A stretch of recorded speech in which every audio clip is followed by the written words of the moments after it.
Bonjour, bonjour aux auditeurs et aux téléspectateurs de Radio Pays. Alors merci d'être en direct avec nous sur Radio Pays. Pourquoi vous avez choisi aujourd'hui d'être là sur ce marché de Rémière?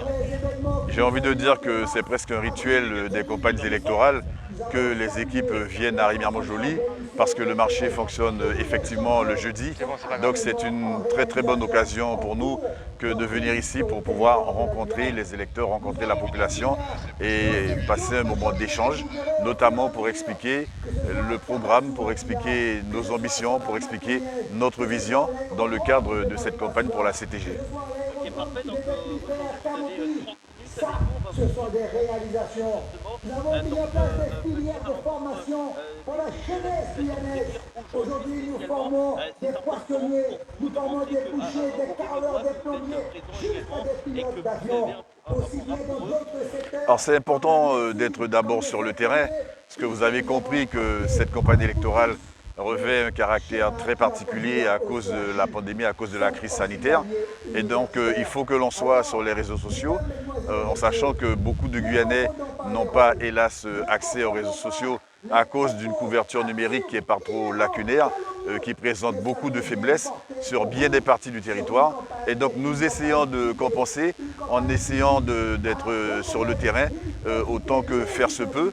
Et la commune de Rémière-Montjoly faisant partie de la section de la Petite Couronne, il nous fallait être présent. On l'est en général tous les jours de la semaine et puis bien évidemment avec une présence accrue en ce jour de marché. D'accord. Alors au fur et à mesure, vous inquiétez pas à vous poser des questions, par exemple des questions qui reviennent souvent, où est-ce que vous serez notamment jusqu'à la fin de cette période des élections. C'est des questions qu'on peut poser au fur et à mesure. On veut d'abord vous accompagner et voir comment vous gérez la vie avec vous. Je vous rappelle, et vous, si vous avez évoqué des questions, n'hésitez pas Actuellement en cours, caserne réalisée, inaugurée à Mana, caserne de Sinamari en cours, caserne de Matoury en cours, caserne de Grand Chantilly. Mais on va prendre la direction du marché, comme cela a été annoncé, pour aller à la rencontre à la fois des marchands, des ambulants et également à la rencontre des électeurs. Parfait. Bon, ben, on reçoit alors. Et bonjour à tous. Qu'il n'y a pas d'intérêt. Voilà. Donc du coup, il n'y aura pas d'aide, on va dire, et de partenariat. Je pense, oui, vous avez raison, c'est normal ça. Et l'abstention, souvent, ça fait le jeu du sortant. Oui. Et je n'ai rien dit. Bonne journée, à bientôt. Merci à vous et bon courage. Merci. Bonjour madame. On va pas trop vous envahir parce que... On a déjà un ancien collègue. On a fait plus de 35 ans. Donc vous lui avez déjà tiré l'oreille. Ah bon.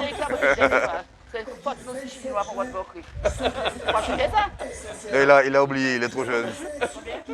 Bon, mais on continue. Passez une bonne journée. Tu transmets le bonjour à bientôt. Jean-Marie. D'accord. Bon, mais c'est bien. Bonjour, bonjour monsieur le père du fils. Tu connais le fils toi? Moi je connais le père. Bonjour madame. Tu vas bien? Je vois que tu portes nos couleurs. Dans un format différent, mais ce sont nos couleurs. Et toi tu as essayé, mais tu n'es pas tout à fait parvenu, mais je prends acte des efforts que tu as accomplis malgré tout. Moi, je retiens. Ah, tu fais pas d'efforts? Ah ben c'est bien. Je retiens dans 10 ans. Oui, dans 10 ans, je vais gratter la basse. Parce que franchement, ça me manque. Je retiens. Non. J'étais musicien avant d'être politicien.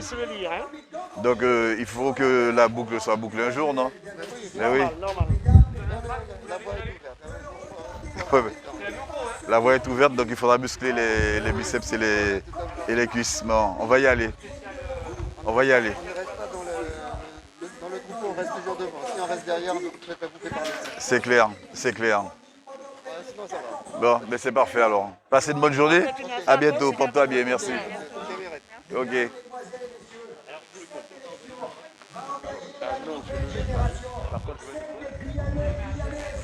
Ceux et celles qui veulent vivre dans ce pays, sur le territoire amazonien, celles et ceux qui... Je me permets de faire des choses que je n'ai pas le droit de faire. Je suis passé par derrière le comptoir. Ah, pas derrière. Ouais, j'ai pas le droit d'être là en principe. Non, c'est pas grave ça. Ah, c'est pas grave. Ah non, Bon. c'est pas grave du tout. Bonjour. Comment allez-vous? Ça va bien. Bonjour madame. Vous allez bien? Ça va? Eh ben, ça va. Ah, tu es là aussi? Tu es un bon policier, Bien quoi. sûr. Très bien. Oui, c'est une bonne colistière, elle. C'est bon gars, ça. Ah oui, Mais je suis du bon côté. Aujourd'hui, je profite pour dire quelque chose. Au niveau des élections, moi je demande quand est-ce le dirigeant de la Guyane va prendre une position pour changer la Guyane, pour changer un changement qui doit mener un avenir pour la Guyane. La Guyane, normalement, aujourd'hui, il faut les choses bougent. Il faut les choses changent. Normalement, on a vu dans ce pays trop longtemps avec un système, ça ne développait pas. On a bien gardé, bien regardé. Ça un petit peu en retard de bouger. La Guyane, aujourd'hui, la population est grandie jour après jour. Mais il n'y a pas élite qui pensait à demander une usine, une factory pour le développement de la Guyane. Tous les pays qui n'ont pas d'usine, qui n'ont pas une factory, tous les pays qui n'ont pas un développement produit pour transporter, pour faire les transporteurs à pays étrangers, ces pays-là, ça ne développe pas. Et moi, je n'ai jamais entendu un élu qui est prêt à parler d'un développement des usines, un développement des factories pour développer la Guyane. Je n'ai jamais entendu ça. Aujourd'hui, ça, moi, j'attends ça. J'attends d'entendre ça. Je ne sais pas si tout le monde, tous les gens pensent comme moi. Mais moi, j'ai vu en Guyane, ça fait très longtemps. J'ai promené en France, j'ai partout. La France, ils sont développés. Avec quoi ils sont développés? C'est avec tout le monde, ils mettent ensemble pour développer à Paris. Normalement, la Guyane reste ne bouge pas. Tous les années, il n'y a pas élu qui pensait à faire quelque chose de plus normal pour les jeunes à venir de la Guyane. Moi, c'est ça, je pense. Je ne sais pas si tout le monde pense comme moi. Moi, c'est ça, je pense que à l'avenir de la Guyane, le développement de la Guyane, c'est bien ça. Non mais je vais vous répondre très rapidement, c'est que tout le monde pense comme vous. Le problème, c'est qu'il y a une base qui n'est pas établie. Il y a une base qui n'est pas établie parce que les finances dont on dispose ne sont pas à la hauteur des enjeux. Les personnes qui ont été à la tête de la Guyane pendant plus de 10 ans passés ne sont pas à la hauteur des enjeux non plus. Les problèmes d'infrastructure que nous avons ne le permettent pas. Le cadre institutionnel qu'on évoque souvent ne le permet pas. Lorsqu'on a voulu développer la filière agricole, eh bien, on se rend compte qu'il y a plein de problèmes qui sont liés soit à l'absence de terre, à l'absence de foncier disponible, soit qui sont liés à des règles qui sont érigées par l'Union européenne et par le Parlement à Paris, mais qui ne correspondent pas du tout aux réalités de la Guyane. Donc ce sont tous ces éléments-là que nous nous proposons de mettre à plat pour pouvoir avoir un socle, avoir une base qui soit suffisamment solide et à partir desquelles on va pouvoir construire quelque chose. Parce que notre volonté, vous avez bien compris, c'est bien de développer les filières productives. C'est développer l'agriculture, c'est développer la pêche, c'est développer la forêt, c'est développer l'agroforesterie. Mais ça fait tellement longtemps que l'on dit ça et on se rend compte qu'aujourd'hui, on n'arrive pas à atteindre les objectifs. Donc il faut se poser les vraies questions de savoir qu'est-ce qui fait que cela coince. Alors les réponses, on les connaît. Maintenant qu'on connaît les réponses, il faut avoir des femmes et des hommes qui seront en capacité de mettre en évidence, de mettre en route les réponses que nous avons déjà réfléchies. Or, ce que nous avons constaté, c'est que l'équipe sortante de la CTG aujourd'hui a à sa tête quelqu'un qui a plus pensé à son intérêt personnel qu'à l'intérêt général de la Guyane. Et quand je vous le dis ainsi, ce n'est pas de la diffamation, ce sont des choses que j'ai vécues moi lorsque nous sommes en réunion devant le préfet, lorsque nous sommes en réunion devant les ministres à Paris, j'ai observé des attitudes, des comportements qui sont pour moi totalement indignes, parce que ce ne sont pas des attitudes empreintes du sens de la responsabilité. Et donc nous disons qu'il y a des besoins, on a besoin de foncier, on a besoin d'argent, on a besoin de plein de choses, mais on a aussi et surtout besoin qu'il y ait à la tête de la Guyane des femmes et des hommes qui soient désintéressés, des gens qui ont le sens de la responsabilité.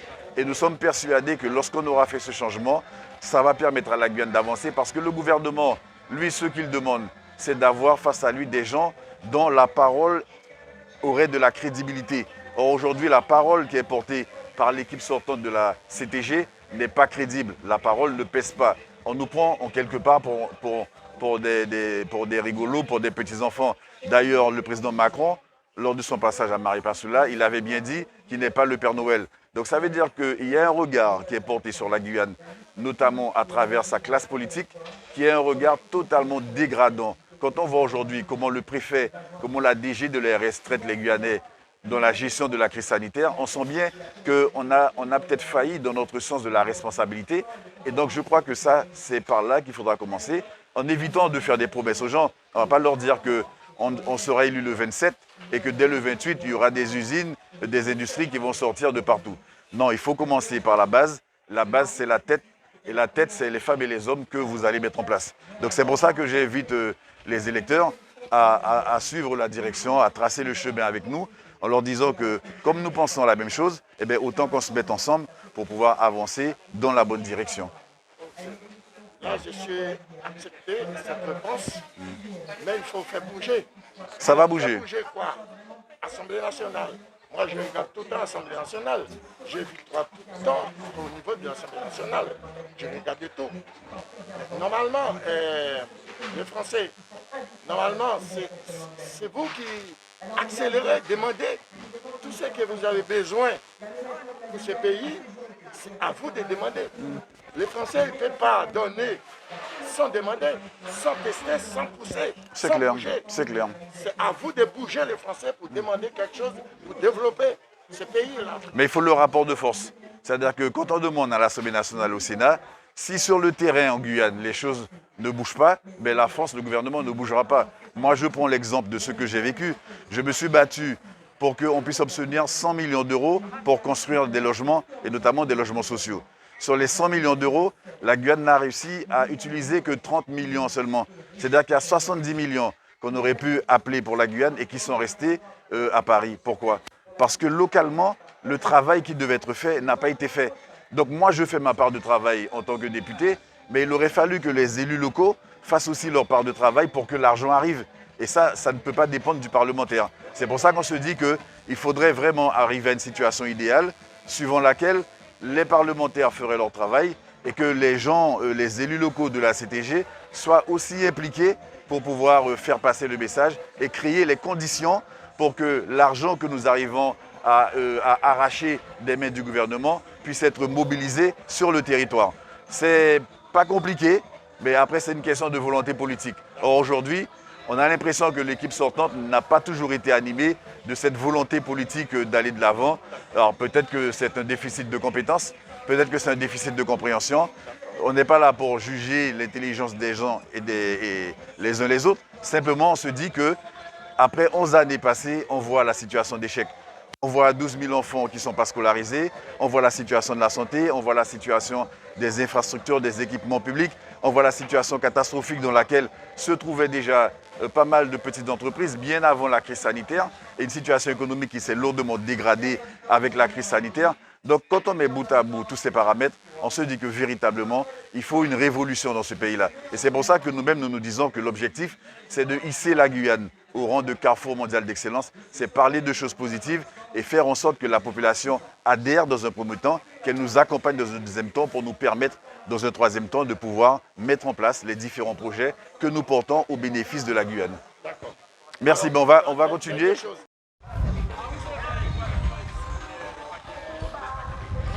On m'a dit que tout se passe bien par ici. Plus ou moins. Ah, plus ou moins. Ouais. C'est plus ou bien c'est plus moins? Plus moins. C'est plus moins? Ouais, c'est parti, Ça, c'est lié à la crise sanitaire ou bien c'est un autre paramètre? un peu de tout, crise sanitaire, la pluie, Ailleurs, il a plu. Oui. Vous êtes, Heureusement qu'on a un restaurant à cacao aussi. j'allais te dire, vous êtes de cacao. On est de cacao. Et il y a toujours des parcelles qui sont inondées là-bas? Oui, oui. Surtout ceux qui font de la salade et tout ça. Ah ouais, ça c'est dur pour eux. ouais, c'est les cultures en pleine terre là. Voilà. Moi j'en ai pas beaucoup, mais Ouais, mais il y en a qui souffrent. il y a une partie qui est perdue.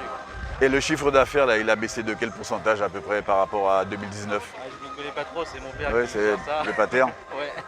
Mais il vous dit clairement que là, il y a une chute à la fois de la production, de la rentabilité, ça chute partout. Ouais. Surtout que quand on essaie de produire, on perd quand même une partie. Quand même. Oh, ouais. Je dirais, un peu moins de la moitié, mais un peu moins de la moitié, mais on en perd quand même. Quand on est en réunion le jeudi avec le préfet, il évoque souvent les mesures d'accompagnement qui sont mises en place pour aider les très petites entreprises, aider les agriculteurs.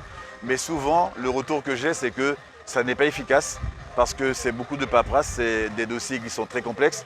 Est-ce qu'à votre niveau, vous avez eu des échos d'agriculteurs qui ont réussi à bénéficier des indemnités compensatoires par rapport aux conséquences négatives de la crise sanitaire? C'est surtout les jeunes agriculteurs qui ont accès parce qu'ils s'y connaissent un peu pour Ouais. le papier. Ouais, parce que Les anciens, ils n'ont pas... Ils ne s'y connaissent pas trop, du coup pour eux, ils n'ont pas trop le temps aussi de venir voir ça. Mais vous êtes quand même aidé par la Chambre d'agriculture. Si, ouais. Oui. Mais malgré cette aide de la Chambre d'agriculture, Ça reste quand même un peu serré. Ouais. ouais, c'est serré. Et les propositions que vous souhaiteriez faire, quelles sont-elles? Je sais pas, déjà rendre déjà plus accessibles les aides pour que comme ça les anciens ils peuvent déjà avoir y accès plus facilement. Parce que eux-mêmes ils savent pas comment faire pour y accéder. Par exemple, tu vois, les jeunes enfants des anciens agriculteurs, il y en a, ils sont déjà partis en France, faire leurs études et tout ça, et du coup on ne peut pas les aider pour faire les papiers.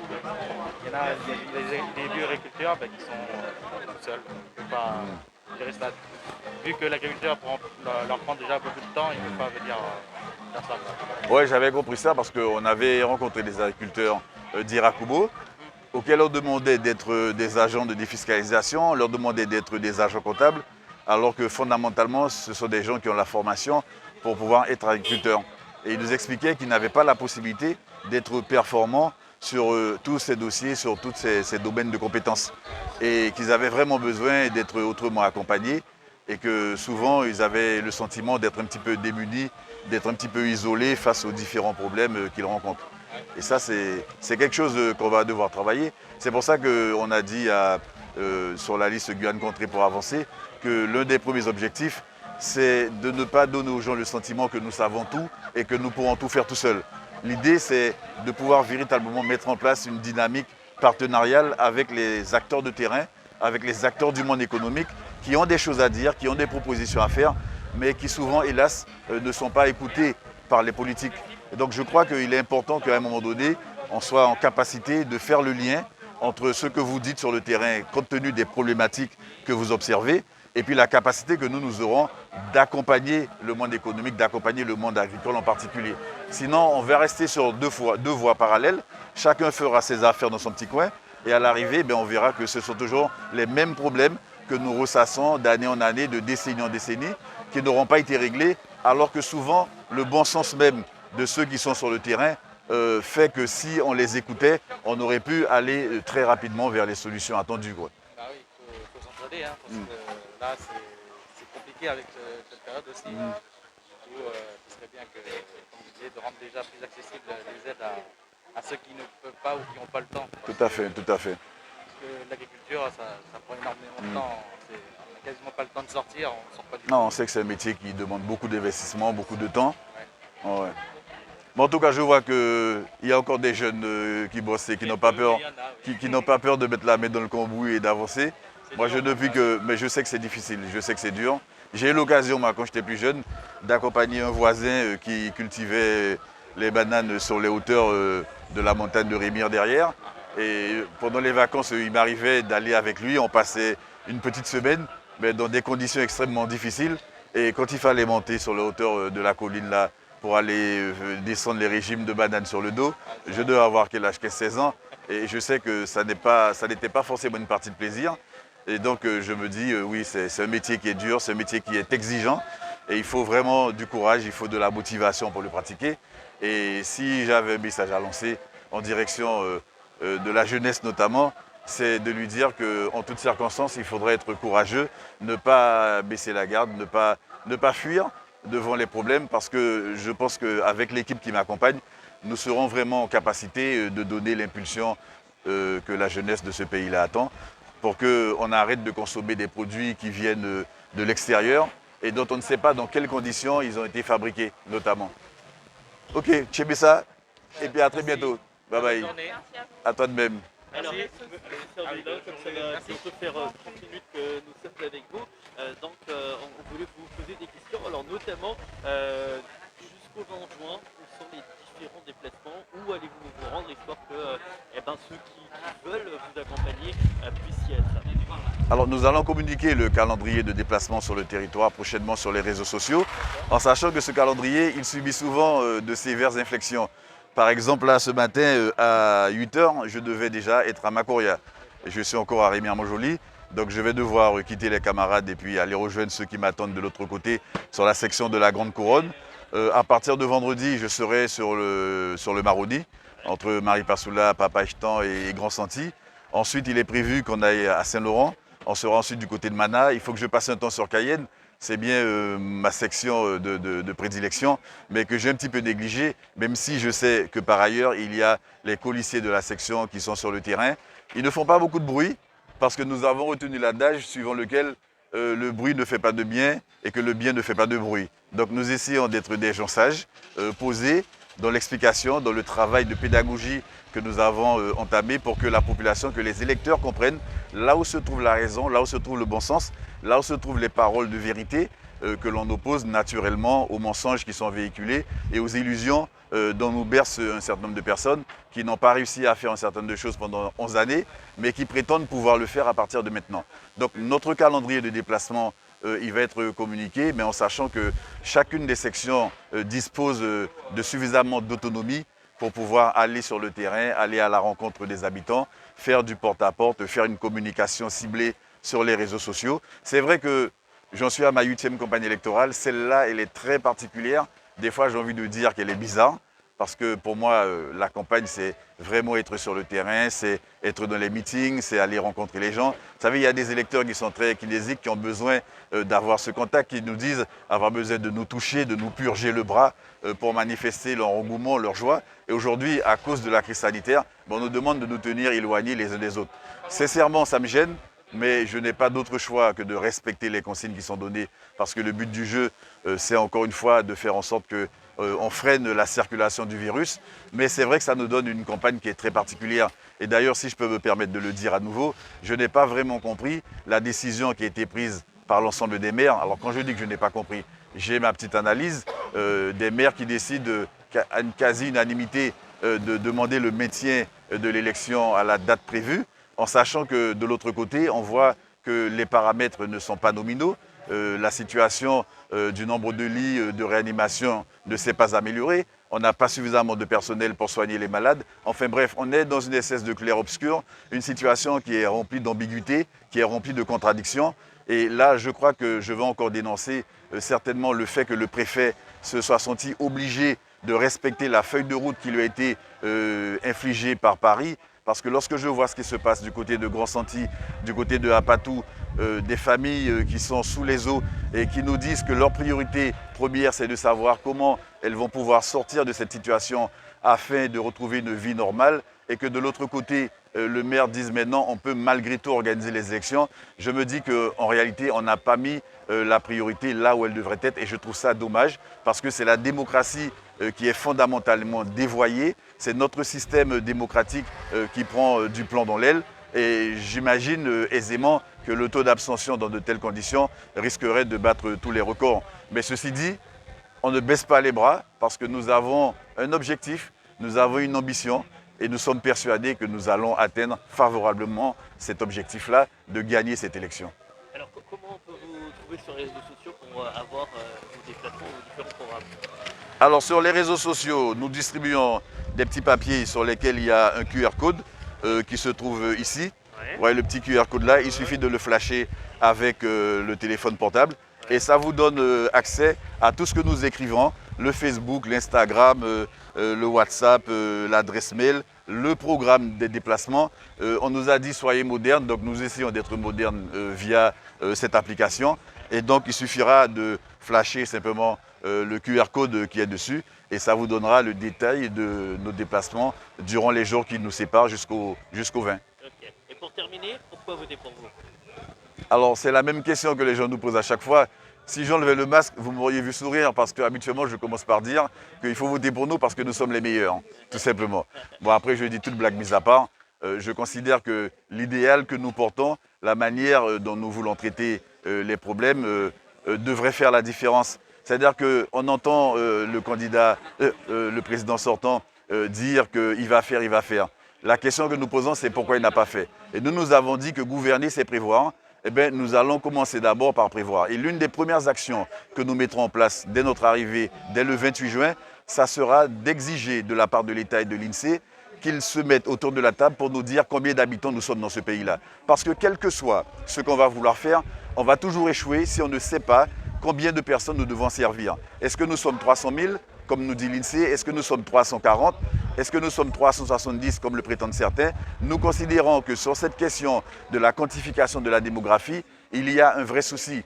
Lorsqu'on sait que beaucoup de dotations servies par l'État dépendent effectivement de la population, du nombre que nous sommes sur le territoire, eh bien on comprend facilement pour quelles raisons la Guyane n'arrive pas à avancer.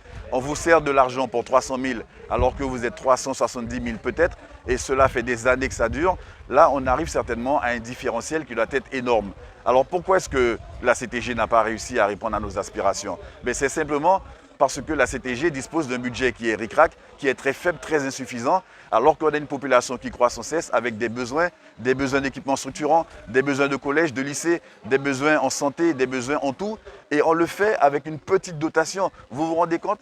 Quand on vote un budget de 560 millions d'euros, il est en train de dire que son budget est en excédent. Normalement, la CTG ne devrait pas avoir de budget en excédent parce que le budget qu'on a voté l'année dernière, celui qu'on a voté cette année, sont des budgets trop faibles et qui ne répondront jamais aux besoins de la Guyane. Quand on compare avec le budget de la Corse, 330 000 habitants, il est à 1,2 milliard d'euros. Le budget de la Martinique, à 367 000 habitants, il est de 1,360 milliard d'euros.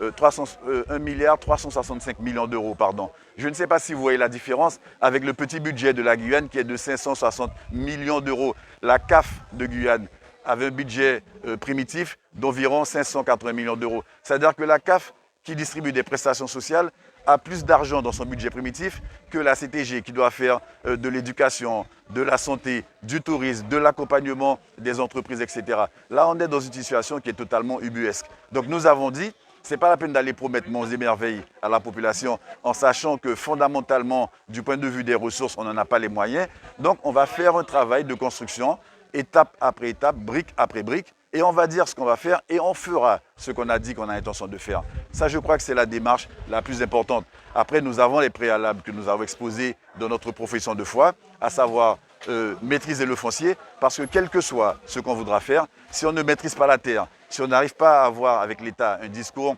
cohérent concernant le foncier, on ne va pas y arriver. Deuxième préalable, c'est améliorer le cadre statutaire, parce que j'ai trop vu dans mon action de député des freins au développement de la Guyane qui relèvent du cadre de l'environnement statutaire. Ce n'est pas possible de continuer comme ça. Et la troisième étape, qui est une étape à très court terme, c'est abonder, améliorer le niveau de ressources de la CTG, parce que je viens de vous le dire, avec ces maigres budgets, avec ces maigres petits millions d'euros, on n'ira nulle part. L'équipe sortante nous a largement démontré son incapacité à agir véritablement sur ces trois paramètres qui sont les piliers du développement que l'on veut assurer pour la Guyane. Et je répète encore une fois, ceux qui n'ont pas réussi à faire pendant 11 ans, nous, on ne dit pas qu'on va le faire en 2 mois, mais nous donnons rendez-vous à la population pour qu'elle se rende bien compte de la démarche que nous allons initier, du calendrier que nous allons mettre en place pour que rapidement la population se rende compte de comment on fait bouger les lignes et comment on fera pour sortir la Guyane de l'ornière où elle se trouve depuis trop longtemps déjà. Parfait, merci beaucoup. C'est moi qui vous remercie. Et puis bon voilà, vous avez merci. À très bientôt. À très bientôt, au marché de Réunion. Bon, je vais vous abandonner là parce qu'on m'attend à ma courrier. Oui. Les amis, j'y vais.